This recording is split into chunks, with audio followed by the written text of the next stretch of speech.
Salut à tous les pilotes fans de polystyrène. Je continue ma série sur la caméra Insta. Tiens, coucou le pilote.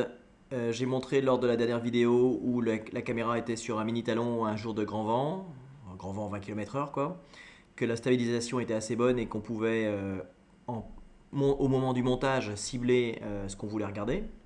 Je voudrais insister sur cette notion là. Donc là je viens de cibler un coup le pilote, un coup ma voiture. Et pour ce faire, aujourd'hui, j'ai monté la caméra sur mon vieux Sky High 200, qui est un motoplaneur, qui est assez stable à condition qu'il n'y ait pas de vent, et là, il y a 5 km/h de vent. Donc, j'ai mis la caméra dans ce sens-là, pour limiter le fardage. Ce qui fait qu'en fait, je ne peux pas regarder beaucoup vers l'arrière de l'avion, c'est peut-être pas la meilleure solution, je ferai d'autres montages. Bon, donc on voit que la stabilisation est super bonne, hein, parce que l'avion il gigote, hein, l'air de rien, on n'est pas monté sur gimbal de là. Et avec ce mode d'affichage, il n'y a pas de déformation parce qu'au début de mes usages de la caméra, j'avais pas trouvé les réglages et on avait l'effet fisheye, ce qui fait que des fois on avait des images un peu bizarres.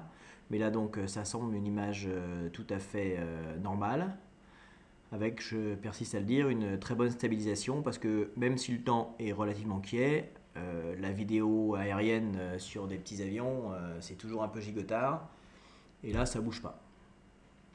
Donc maintenant, je vais m'amuser à cibler quelques objectifs.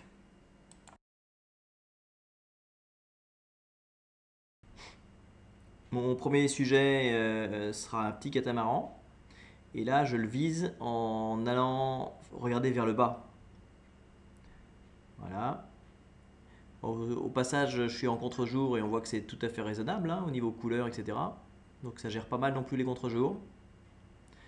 Donc là, je vais faire demi-tour et je vais repasser une deuxième fois sur le catamaran. Alors, j'ai pas tout à fait bien ciblé, ce qui fait que je voulais le voir passer sous l'aile et en fait, il passe sous le corps de l'avion. Donc forcément, je le perds assez rapidement. Mais donc, une fois de plus, je vise ce catamaran. Donc d'abord vers le bas, c'est pas l'avion qui pique là, c'est au montage. J'ai réduit l'angle de vision et ciblé vers le bas.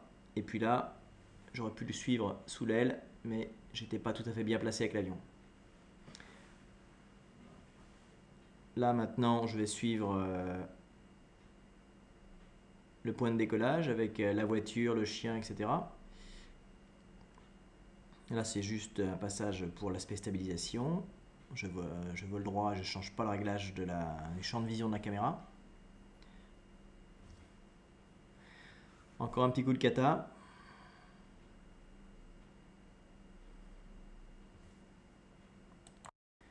Je rappelle pour ceux qui voudraient se lancer dans la gimbal que pendant qu'on pilote, on ne peut pas piloter la gimbal. Donc en fait, on peut piloter la gimbal que quand on est en vol automatique, donc certainement pas quand on fait du rasbot comme ça, parce que là je suis 30 mètres sol. Hein. Et donc c'est quand même pratique, un de voler, deux de faire le montage. Et puis en plus je libère 3 voies, parce que pour piloter la gimbal, j'ai besoin de 3 voies. Une pour régler le mode, et deux pour faire le pitch et le yaw.